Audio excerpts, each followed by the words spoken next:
Hi, I'm Anna. I'm Ben. We're AutoSave. Welcome to our channel. Today we're watching Mushoku Tensei Season 2, Episode 12. I believe that there's going to be a break after this episode before we get That's more a wrap. of Mushoku Tensei Season 2, which makes me big sad. But I hope this Big episode sad. makes me big happy. Big sad. Anyways, last episode we were given the payoff of since we got to the school and since we saw Sylphie got what we were waiting for. Yeah, assuming another identity, and finally that has been revealed to Rudy. And we have taken the glasses off. They are in a cave together. We're in a cave. It's romantic. We're in a cave in not much clothing. And let's see where we go from there. Okay. Ready? Yeah. Sweet. So there's been 13 episodes technically so far, right? Because of episode 0. Okay. イメージが違いすぎたんじゃ俺にべったりで泣き虫だったけどパイはしっかりしててどう見も良くてでもどこか抜けてるはにかんで笑うところがすごく可愛くてずくとその姿を目で追っての気持ちを言わなきゃまたいなくなっちゃうもうしたくないシルフィ俺も好きです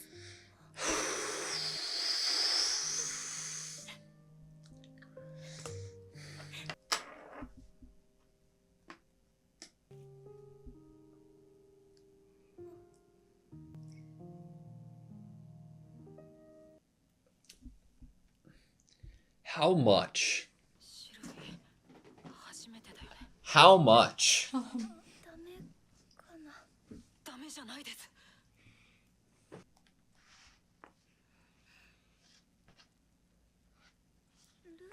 Oh no. I hope she handles it a lot better than the last time. This happened with... Yeah. I imagine it's going to be much different. I am sure she will be a lot nicer and kinder and respectful and understanding. Because that's who she is. But I also think Rudy will probably have the comfortability of sharing something like this with somebody like Sylphie rather than it being just like a, you know, it's going to be okay. I can do it. I can do it. Oh, we're embarrassed. You can do it. I can do it. Oh. We all can do it.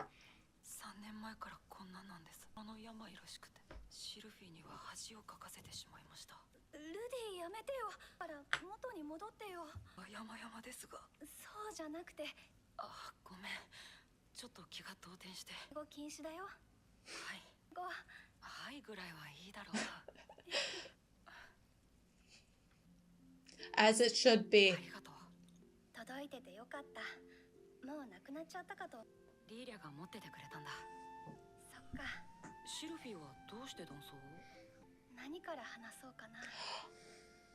Leaning onto him a little bit.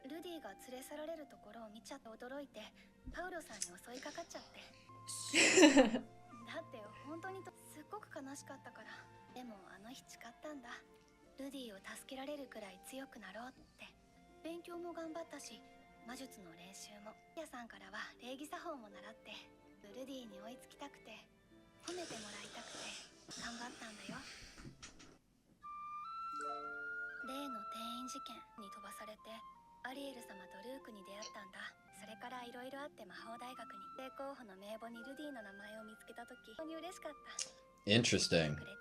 Not talking about sending the message, right? I wonder if they thought of that because of seeing the list. Just to see him holding hands with someone? Oh, come on.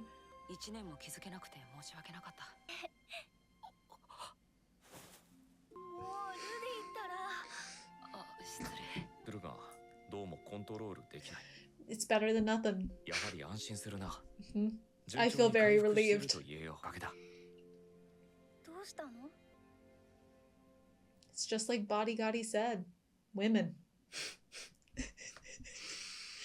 I miss Bodygotti.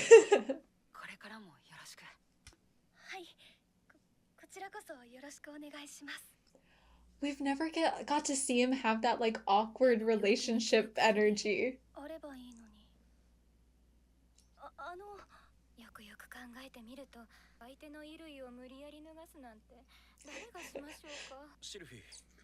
How transparent is Sylphie going to be? Oh.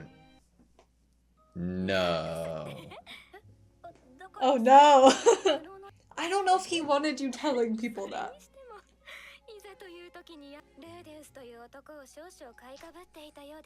Boo! Yeah, stand up for him.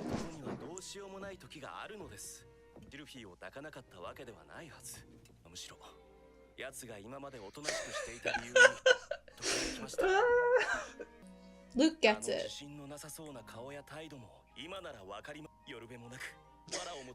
Luke's He like, gets he's my the best friend. desperation. He gets it.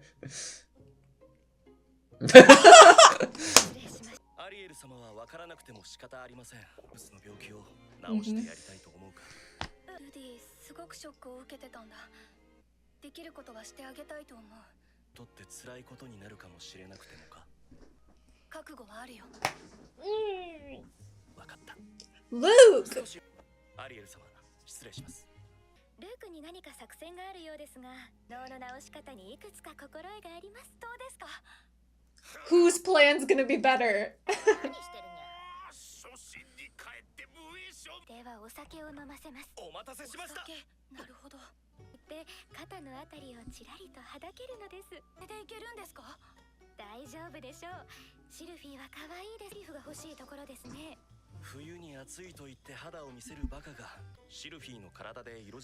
Oh my god. Oh no, what did you get for her? 何ですかルーク、その言い方は。 Okay, he has a point.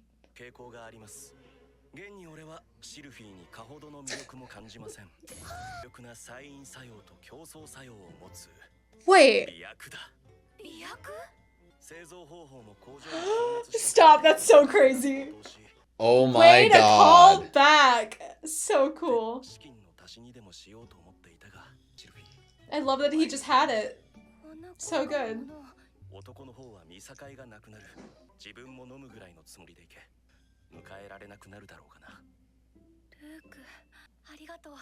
Luke is a seasoned warrior.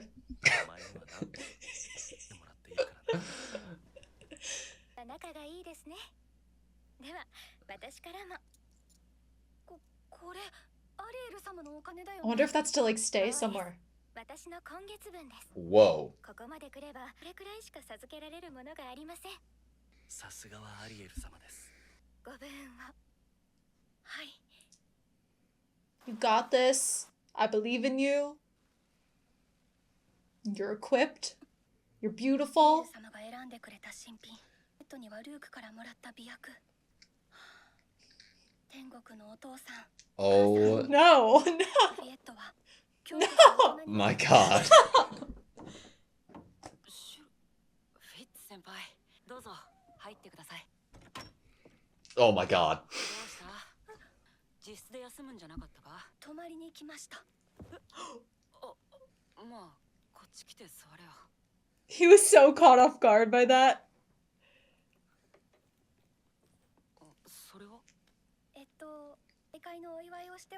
Are we not gonna tell him?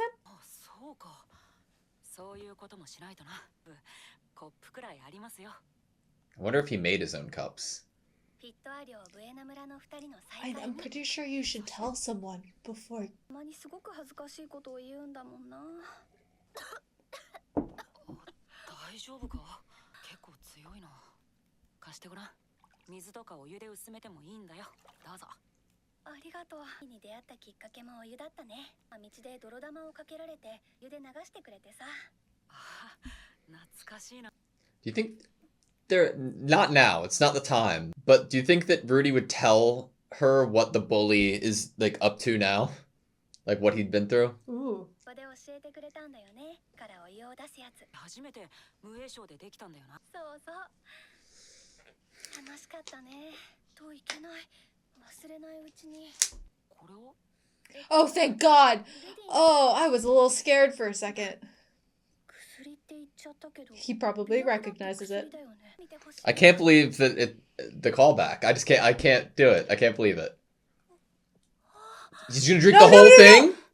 抗性があるらしいよ。一緒に飲んで大丈夫なのか。混ぜても大丈夫。多分我慢しなくてもいいからね。シルフィーも飲むのか？大丈夫か？ Chaser? どうしちゃって。I'm a little nervous.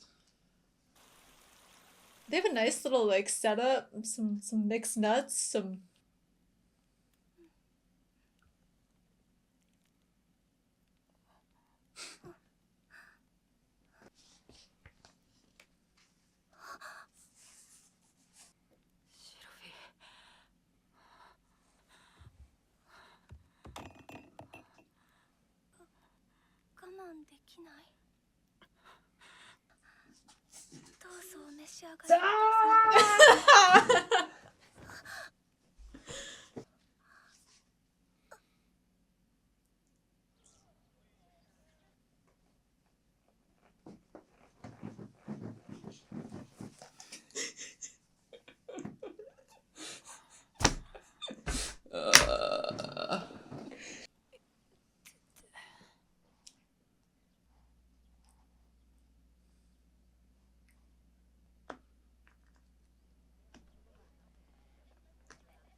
Uh-huh.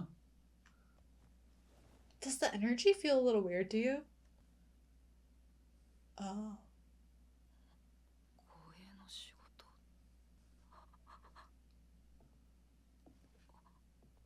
Just the fact that she wasn't there when he got back in the red. She thought, like, it... When he woke up. Oh, thank God. It occurred to me a little late. If she leaves there, he's worse off than he has been this entire time. Oh. It should have been clear right away.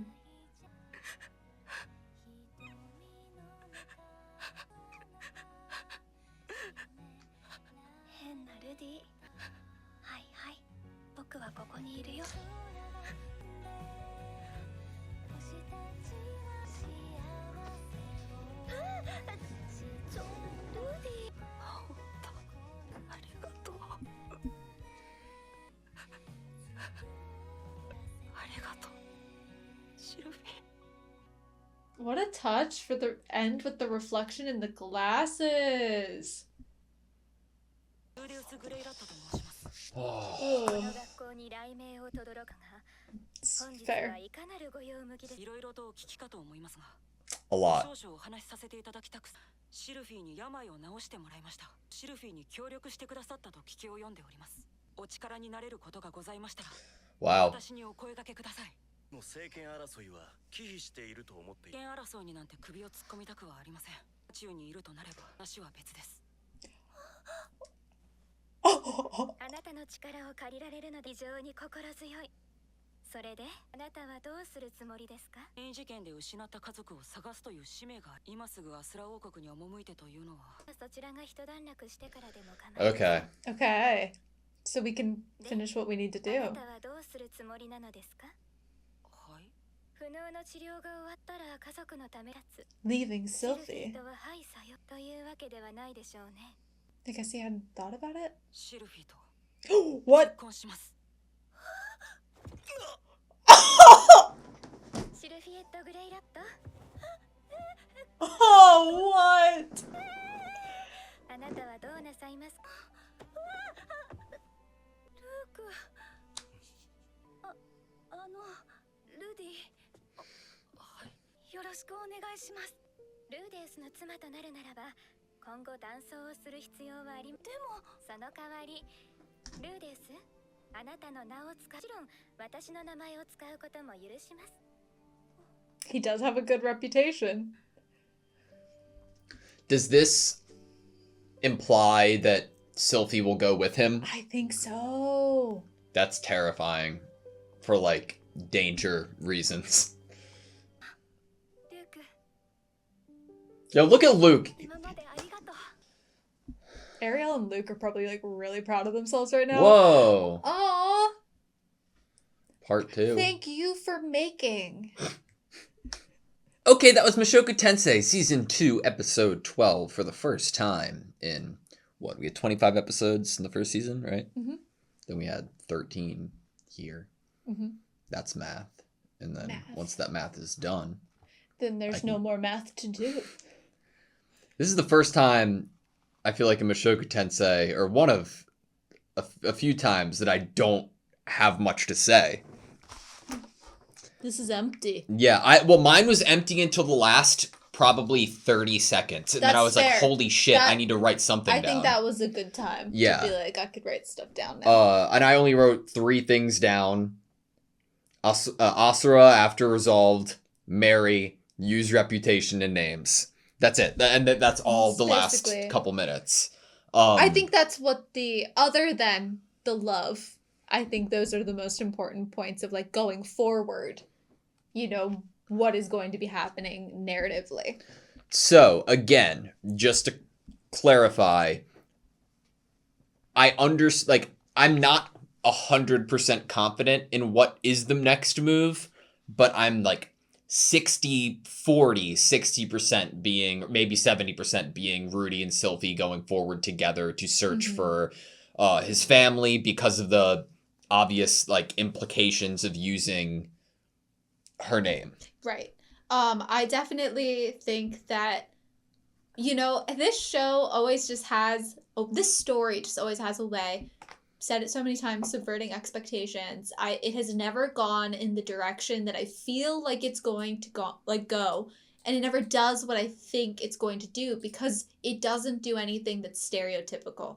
It doesn't really even talk about things that are much talked about, and feelings that are much talked about, and events. It doesn't use common tropes very often, and that is why it is so hard for me to guess what is going to happen. And going into this episode, I had this big idea that I was like, once we get if we're gonna get a Sylvie reveal, then we're gonna be ripped away from each other right after, if we're even gonna get the Sylvie reveal at all. And then after last episode, I was like, okay, this episode that's coming up, we're about to get ripped away from each other. There's going to be conflict. There's going to be war. The whole Ariel's position is going to be brought up and become in the forefront of the narrative now that we have Rudy on our side, and now that we've finally cured our illness.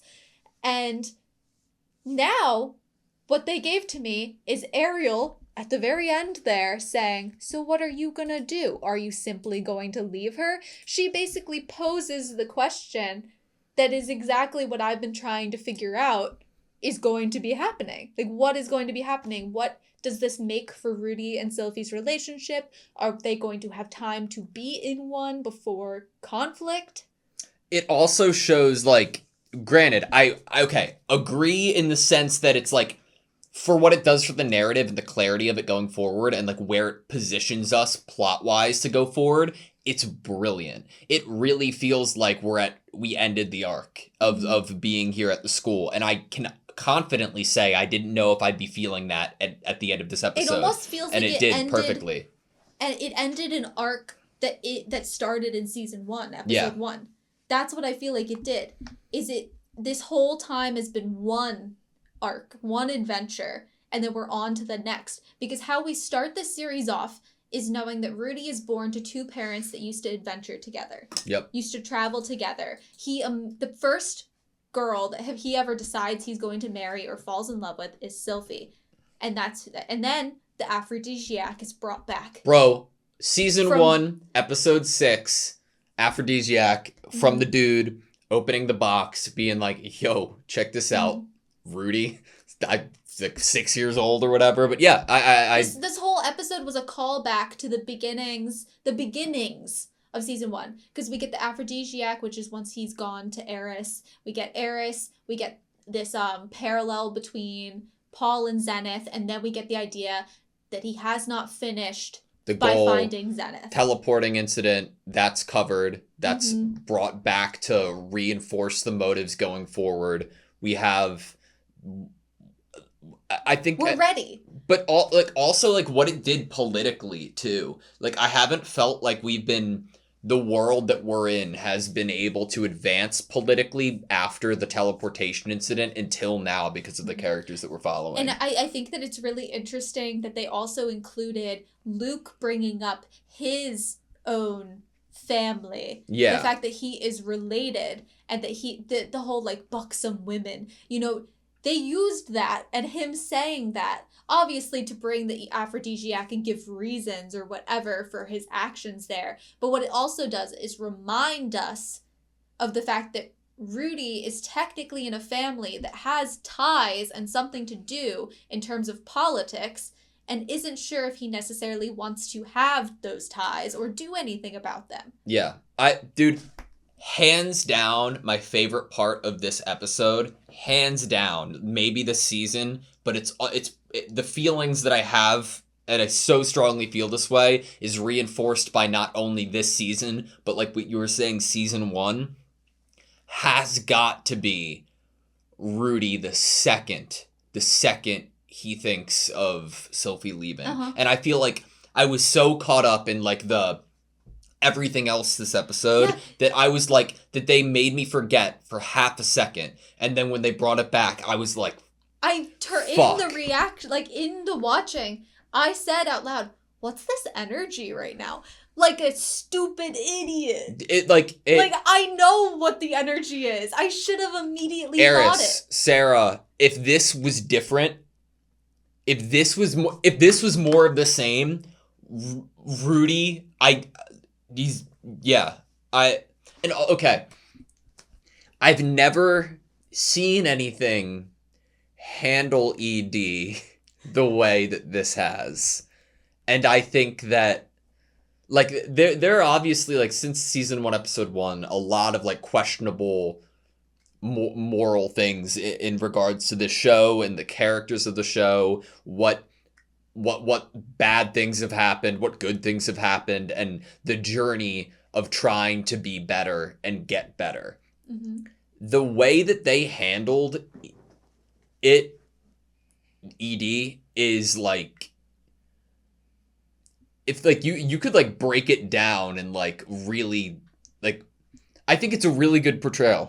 I really appreciate that there was only a slight comedic energy to it, so slight that it gets the viewer to then want to like think about it deeper and realize the psychological ties here, the deeper thing that is happening here, that is a manifestation, a representation visually and physically for something that deeper is happening inside of him, but that is important to not be comedic about. But the different like variety of understanding and interpretation was what I thought was really interesting. How different characters view it or think it or how to cure it. Because like specifically, right? Like specifically Luke, like you might first think like man's like standing up for this bro and helping him, and to a very true way he was, but in what the issue actually was, it's something that only Rudy,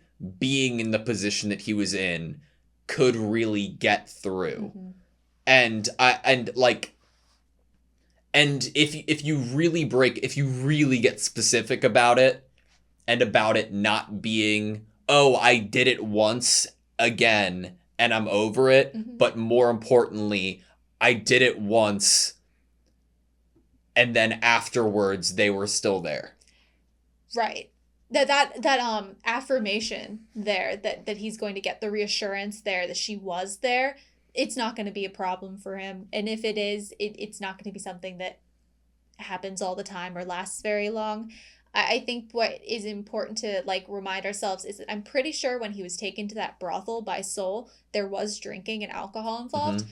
And aphrodisiacs, like, I don't know too much about them, but they're more just like stimulating and not so like they actually take over your will in like a magical way. In a magical way. It's more like stimulating, and in a similar way to some people alcohol would be in this case.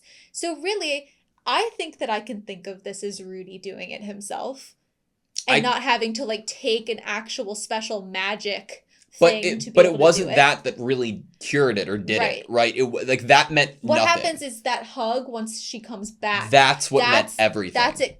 That's it happening. Yeah. And okay.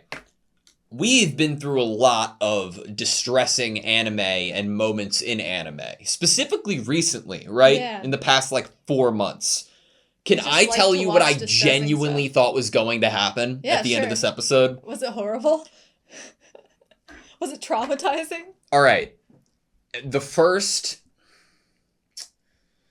17 minutes and 45 seconds are exactly the same. Oh, okay. Don't change anything. Got it. Rudy wakes up. We're waking up.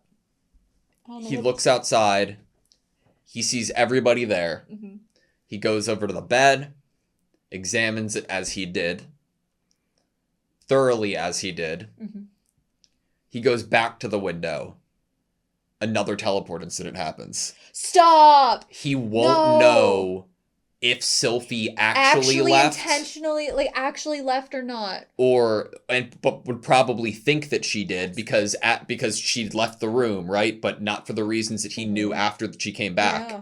And then it's like... He knew she had guard duty, which was what he was telling himself in that moment. Telling himself. To calm himself down. Like, she didn't leave because she doesn't want to be with you. She had to go somewhere that only is for today. It's not like you won't see her again. Like, I can totally understand what he was doing there. He was trying to calm himself down. And calm himself down. In that same way that at the beginning of this season, he has to clutch on to the panties or the hair in order to calm down. What he's doing there is verbally trying to ground himself. Yeah, and I thought that it was going to be seasons before we get Sylphie being like, I didn't leave. I was on my way back, believe me. And But it'd probably be hard for him to believe it. I'm glad that didn't happen. Honestly, this is exactly what you said is what I would have expected. And when I said I thought there was going to be a war, I think both of us were thinking there's something big and bad is supposed to happen to Rudy here. It's not like it wouldn't be out of anywhere, right? That's it wasn't just me being like, what's the worst thing that could happen? I was like, fuck, Nanahoshi's involved. We obviously she's been using Rudy's mana, but and we don't know how much trust we should have toward her and what she's willing to sacrifice of this world for what she wants. So I was very fuck. Oh, interesting. We're leaving to go find Zenith now. We're marrying Sylphie, but our Nanahoshi research, what's happening with that going forward? Good question. Quick shout out to Luke, that his care and intentions in this episode were not just toward trying to help Rudy out. He also wanted the experience to be positive for Sylphie because Sylphie loves Rudy. So, shout out to Luke for that. He was caring about both of them in this instant. He loves love. Yeah. We are a lover of love and people that love here. That is true. You're right there. Do you think you could hand me my yellow notebook? The yellow notebook, yeah. I should just have it on the table when we're talking Mushoku Tensei. It's on my previous season notes. Just want to scroll through it for any thematic ideas. God damn it. Scroll. Yep. Thanks for that. You're welcome. But I'm here all day. While I'm looking through it though, I did want to say that I love the idea of looking for something in it that wasn't intended to be there, like a focus. I feel like this was they showed a lot less this episode than they showed in the Sarah episode. And I might be looking for something that isn't there, but I can see if it was intentional why they would choose to show a less, a scene like that. I don't know if we're on the same page. We might be, but I agree with what you said. Yeah. I think it felt really good and really sweet and tender and genuine to not get anything. Mm-hmm. I was like, thank you for blessing me with nothing. Yep. What do you think Eris's response inevitably will be? Oh, to marriage? I was actually thinking about that when I heard about his plan to marry Sylphie, I was like, so we're leaving here with a wife. What happens when we run into Roxy or Eris once we've attached ourselves and tied ourselves in love to someone else? I don't imagine it being problematic in a very stereotypical sense. I would hope not. Time has passed. Mm-hmm. This is a living and breathing world. And also, each of those examples have very different meaning and places in Rudy's life that I don't think necessarily need to overlap at all with Sylphie's involvement. I don't even think Roxy and Rudy ever need to cross paths again. What? I think that Roxy has had her influence. I mean, narratively, I don't think that it needs to happen. That has nothing to do with how much I would want it to happen or not.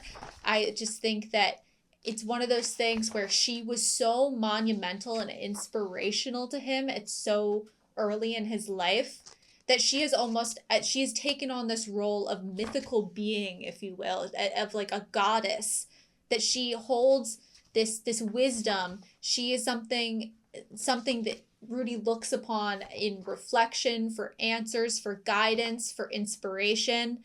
She has almost become the angel on his shoulder. She has transcended like the need to have her in a physical form in this story with him, because she's taken on a different role in the story than just being someone that he interacts with in the story. Okay. And that is why I feel like narratively it doesn't need to happen for me to be satisfied. So, I think that what needs to happen is Rudy showing up and appearing in a labyrinth, saving or presenting himself to Roxy in the way that has been foreshadowed earlier in the series, right? Yes. And because I feel like that needs to happen, I'm left with like it's on the table, right? Mm-hmm. Like it's like it need. Right. We have to assume, since she knows where Zenith is, roughly, we are going to be meeting up with her in that case. I believe they said that the age of adulthood in this universe was 15. I think it was 15 early in season 1 when we're interacting with Roxy as Rudy's a kid. I believe she says, like, call me when you're 15. Obviously not call me because they don't have phones, but it was something along those lines. And the moment that we passed Rudy's 15th birthday without having a callback to that, or him thinking about, oh, I'm now the age that Roxy said to contact her, we passed that age without thinking about that, without having a callback to her saying that. And I think that it could have happened, especially if Rudy was still a lot like he was in season 1.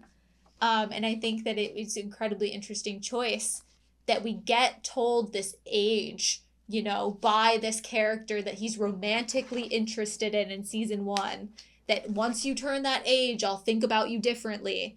And we skate by it where it's 16. So the line was in 13 of a tall, slim person, a tall, slim man in a labyrinth. Mm-hmm. Rudy's obviously grown in height a bit, yes, right? He's pretty slim. I mean, he has muscles, though. Thinking on the same like line of thinking, right? Is it plausible to you that at some point in the future Sylphie dies or gets killed in this story? Yeah. Oh god. Like, okay, like hypothetically, if they'd ever want to do anything with Roxy or another character, get Rudy to fall out of love with Sylphie, you have to kill her. And like, I don't know, regardless of like the other love interest or whatever, that's a separate conversation. Just strictly speaking, do you think that they'd ever go down a route that they would kill Sylphie? Like, I mean, she's presumably going on this adventure with Rudy. What could be used as foreshadowing for that could be the Cliff interaction with Soul and the other adventurers, where Rudy reminds them to be careful since Cliff is a beginner. And then it could also be more foreshadowing that when they have this whole plan here for Sylphie to get Rudy into this cave, and Sylphie goes to him with this whole idea of finding this flower, and he immediately offers up maybe easier and safer routes to go about this. That does come into play, this idea that it could be dangerous for her, especially as a novice, and also not as strong as Rudy. Like, very capable, but not as strong as Rudy. Mm-hmm. I have faith that Rudy could go into a situation and be safe and handle it, but we're talking about a novice to adventuring who... Rudy has some scary people who would be interested in finding him that I wouldn't want Sylphie to meet. It's like Orsted. Yeah, I'm with you. So being with Rudy might not be the safest place to be. What would happen? What would happen so. if the man god asked Rudy to do something in direct contrast or conflict to Sylphie? Ooh, that's a good... Man god has said nothing. Yeah. He said, go here. He said something about curing his ED, but he didn't say anything about marrying a person. Mm-hmm. One of the things that I really appreciated from this story early on in season 1 that I feel like wasn't done as much in the first 10 episodes of season 2. What I think the strongest point of Mushoku Tensei to me one of the strongest points might be, is the way that they handle inner emotions and mentality. One of the first examples to me is just how they wrote Ruijerd's character and Rudy going through the lines of dialogue of not wanting to be afraid of him.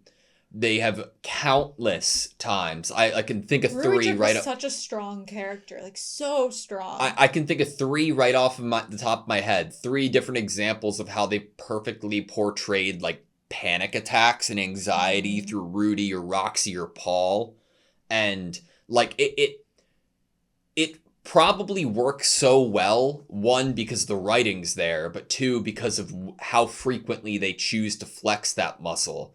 That in instances like this, I think that this is another instance in regards to the ED thing, that it's uncomfortable and it's hard to talk about and it's hard to deal with, but a lot of emotions are too. And I think that shining the light on them in a very realistic way, even in a story with so many unrealistic or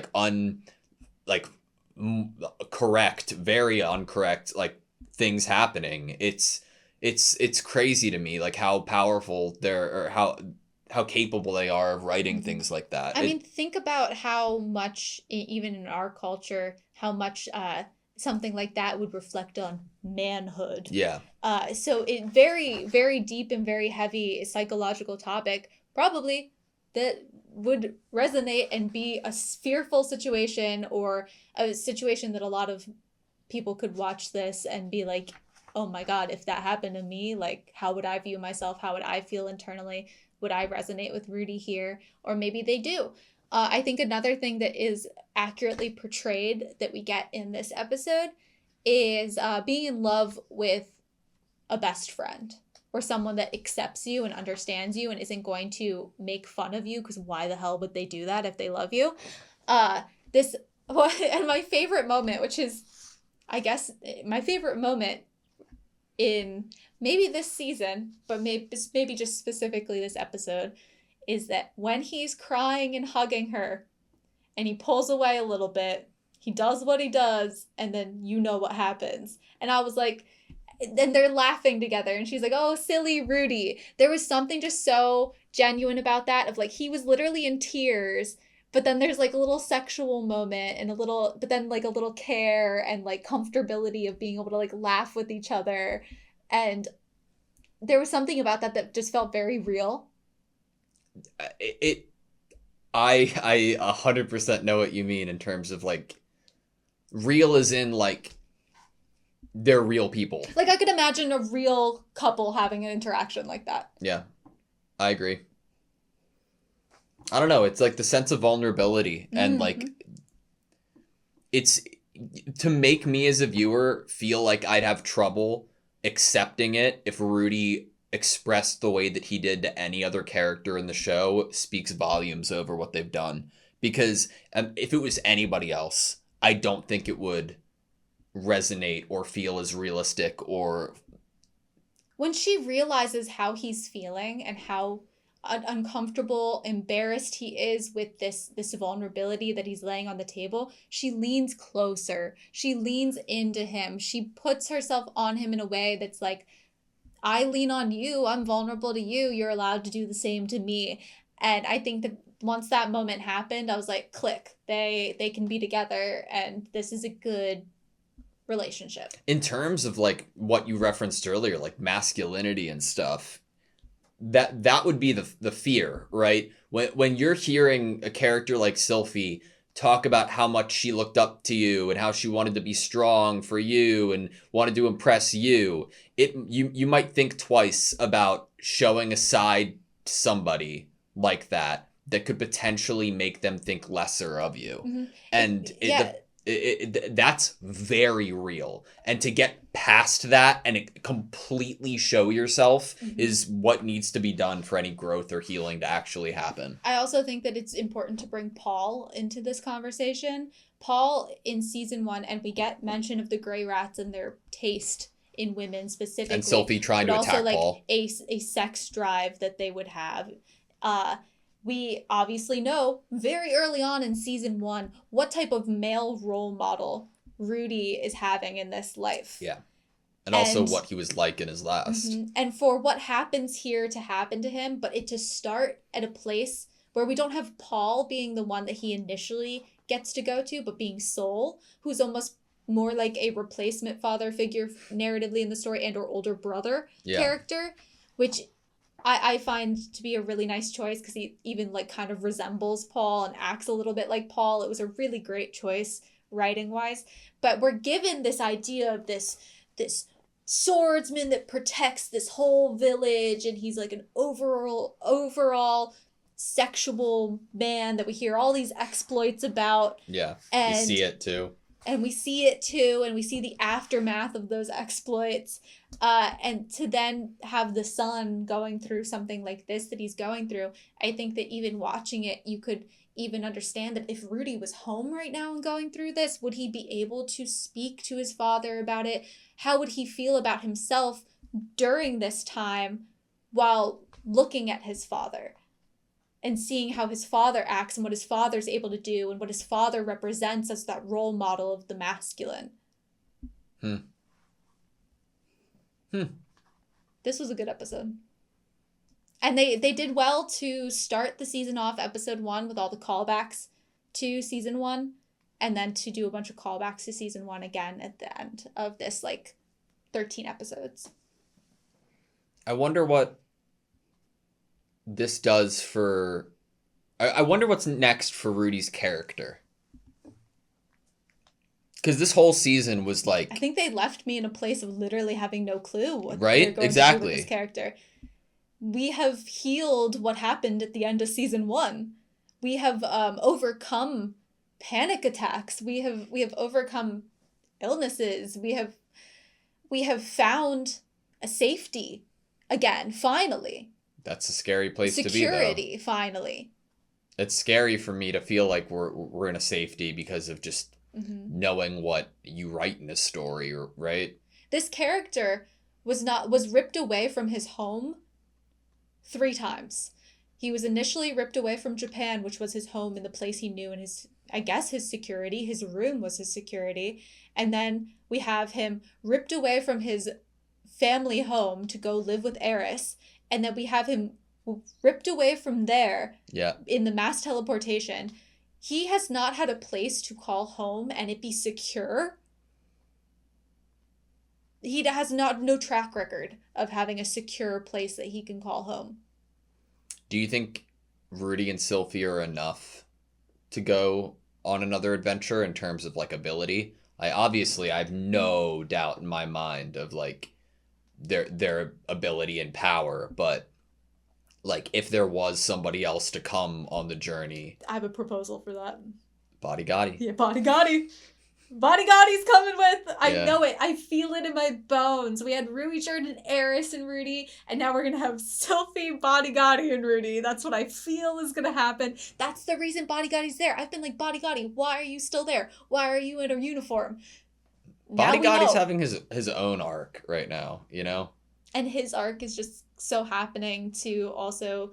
I mean, why wouldn't Bodyguardi want to see what happens to Rudy, what he makes of himself? That's fair. That's the whole reason he came here. Bodyguardi versus Rui Jurd's a dream sparring match. Them just interacting would be interesting enough to me. Agreed. You know, this is hard to close off. Yeah. Do we have to wait for more, right? I assume so. I don't know when, but we watched the end of season 1 right into season 2. Mm-hmm. And which actually happened for a lot of the shows that we initially started on the channel. Just and now we are not as lucky anymore with that. But I guess, like, you know, in our 3-tiered notebook shelves that we have shows that we're, like, done with, like, on hiatus or currently, it's going to be hard for me to be okay with putting this. Where do you store it? It has to be hiatus, right? But for now, until we get more episodes. But it's going to be difficult for me because, like, I don't know. There are certain shows that you watch that you feel like so much more went into the writing of the world, and because of that, it leads to much richer character interactions, much cringier character interactions, and much more emotional character interactions. Without a doubt, hands down, what got me over any initial discomfort I had on starting Mushoku Tensei is the writing. Oh, yeah. What got me into this story to the point where I am excited to watch new episodes is the writing. Yeah, I'm like, yeah, some of the characters are cute. That I like that there's a slightly desaturated feel. It feels like another world. It feels like I'm looking in on something through a window. I appreciate the artistic touch there, but the writing. There are a lot of things that I could compliment about Mushoku Tensei, but I would say that I agree that, to me, the best part of this show is the depth of the writing. Mm-hmm. Like, hands down. Yep. All right. Thank you guys for watching this video. Please like, comment, and subscribe, and we'll see you soon.